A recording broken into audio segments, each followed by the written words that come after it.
What's good, guys? Sean here. Today we're going to be talking about Unlimited and is it worth doing? Because it will be a very long grind if you do so. First of all, the first point is if you're playing just for the centerpiece, that's probably the most worth it, as it would probably take you 20-ish games to get the centerpiece. It'll be a very, not fast, it'll take maybe several hours to get it, maybe more, because 25-minute games, it'll take a while.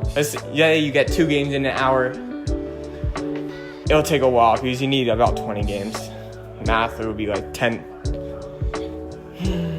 hours precisely. But if you're trying to go for that 20-pack box, it's definitely not worth it. Do not try to do it unless you're going for the PlayStation trophy or Xbox achievement or whatever. Because last year, there was this PlayStation trophy for my career with badges, and I got all my badges on 2 players and it didn't register or something, and I never got the trophy. I would have had plat, but that's besides the point. There are some good rewards after a centerpiece, like if you want to go for a Diamond Monty, that's also a good option, as he probably goes for around 50-ish K. And this game is also probably one of the funnest games this year, so if you just have plenty of time on your hands and you want to play this game mode, it's definitely a good option to play. It's very enjoyable this year, is what I can say from playing. Also in this gameplay, I'm versing this dude that's 82 and 7 or something. And honestly, if you don't even want to play the game, I've ran against people that don't even play. They just have player lock and they just sit there, get their free 150 points, and once the game over, like I said, you get your points, it's over with, and you could just, I don't know, if you can get a remote where just hold the X button down or something, keep entering game. I don't know how you would do it, but maybe you can just AFK Unlimited and just get free points while you go to sleep. That's what I'm saying. Free points while you're sleeping, you don't even need to play. But basically, Unlimited is a mediocre game mode. Last year, it was honestly way worse. You're doing it for just one card. It still took a long time, but it was a way shorter grind, to be honest. And Clutch Time was also the most superior mode last year. Not as much this year. Just saying. There's Monty Williams, there's a bunch of tokens, a bunch of MT you can get, but realistically, that 15k MT you get at one level at 7.5k, yes, you will get around probably 30k, and probably around 200 tokens. Yes, that's nice and all, but is it really worth the 80 so hours you would need to play this game mode? It takes a lot of time and effort, is basically what I'm saying. Also, the trophy cases also take a lot of time to do. If you did not get them in the token market so long ago, I forgot how long ago, I think it was the second week of this game. We're about 5 weeks in, I think. I don't really know. And also, if you didn't play Unlimited this weekend, I already completed them all, but playing 5 games gets you all these franchise moments. Scoring 100 points gets you another franchise moment, elite franchise, all of that. You can get an easy trophy case. I basically have 14 out of 15 on 2 of them, and I already have Jermaine O'Neal, so I just need 2 more centerpieces. And I'm only 20 games away from my Clutch Time offline one. But besides that, I'm not even close to a 3rd one, because I barely played Clutch Time online. It's, like I've said earlier, mediocre game mode. Triple Threat Online, mediocre option. Maybe 15-hour grind if you lose some games, because how the game is set up this year is if someone leaves, it doesn't count as a win for you. If anything, it's going to give you the loss. It's kind of bullshit, I know, but nothing I can do about it. If I was working there, I would say some shit, but I can't do anything. Not even a good content creator, so yeah. Another problem with this game this year has been the offensive rebounds and steals.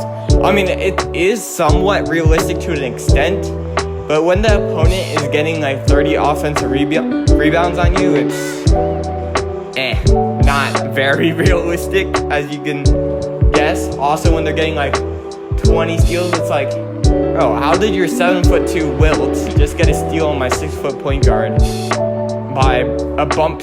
Like, the bump steals are dumb, first of all. Realistically, that wouldn't happen that much as it's happening. But it will happen, to be honest, so it's not a big deal. Rebounds are quite annoying, but I won't lie, I get plenty of offensive rebounds too as you're watching this gameplay, so that's also not a big deal. The main problem I don't like about this game is the 3-point shooting and mid-range shooting in general. I like driving to the paint a lot more than what I did last year. Last year, I shot a lot, as you can see in my gameplay.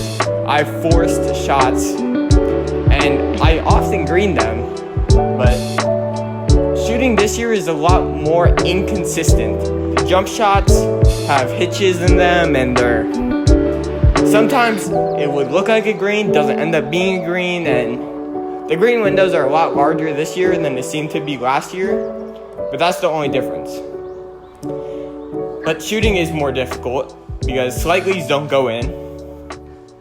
Fadeaways are actually way more significant than last year. Post game is better than last year. At least the beginning of last year, post game was really good. But overall, this game's been decent. I would say it's probably better than last year at the moment. I wouldn't say I'm highly enjoying it, but it's pretty good. Another good thing about this game is the pacing. The pacing is immaculate. You can run down court, get a dunk off the steal. It's really good. But besides that, let's get back to the rewards. As I'm looking at them on my screen, you get a diamond prize ball. If you can sell it, maybe, if they're still going around this much, because at the beginning of the year, they're going for about 10K, which is crazy. There's 75 tokens, 150 tokens, 15K MT. Like I said, there's Monty, there's some Hoff badges, there's a 10-pack box at 12K, if you want to go for that even. There's a 7.5K at 13, more tokens. So honestly, you're probably getting you're actually getting around 1,500 tokens when you're done with this. So it's worth it if you want to do that, but especially with how tokens are this year. If you want to get that pink diamond Larry Johnson, I believe, it should be quite easy if you have 1,500 tokens. You can complete the Series 1 very quickly.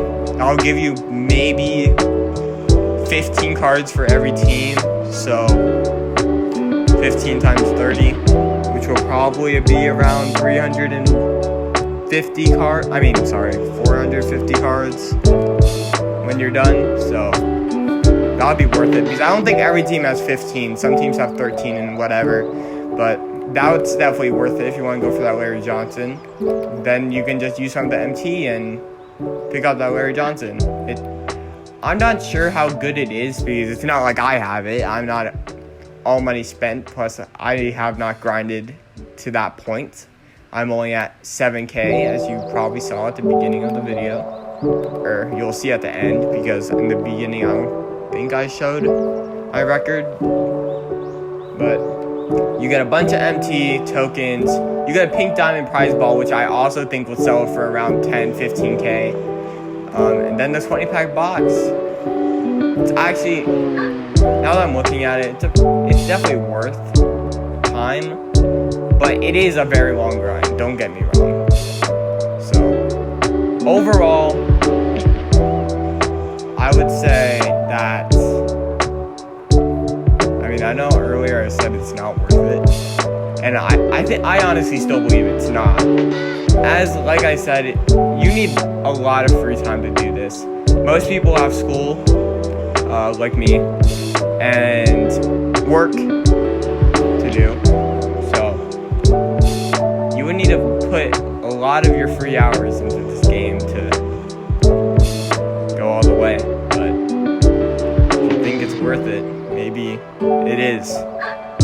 not going to speak for you here, but honestly, I don't think it is. But as you can see, I have Jermaine O'Neal. I badged him up. He has 12 Hoffs now, 24 golds. He's pretty good. I give him X3 plus 3 ball. His release is pretty slow, but it'd be worth it. I would go for Jimmy Butler if you haven't unlocked one yet, and if you're still watching. Because you're also going to get Richard Hamilton, which is probably a grade 2 guard. I haven't watched any gameplay on him, and I'm not sure. But there's also Yves Vouches, which is a great center, Rose, and Brandon Jennings. All of these cards here, all these pink diamonds are going to be elite. And you're getting Jimmy, which also seems like the best Galaxy Opal option. Gilbert Arenas is good, Clyde's good, AD is good. Chris Paul, definitely don't go for Chris Paul. I mean, he's on my Suns, but I wouldn't recommend going for him. So like I said, if you're going for Jimmy Butler, you would need to get Patrick Ewing and Gilbert Arenas. For Gilbert Arenas, you would need Alonzo Mourning, Antoine Jameson, Tim Hardaway, Rashad Lewis, and Kyle Korver. And for Patrick Ewing, you need Andre Bargnani, Kevin McHale, Richard Jefferson, Allen Iverson, and Jeremy Lin. So I believe the East side is superior to the West and is more worth it. Anyways, peace.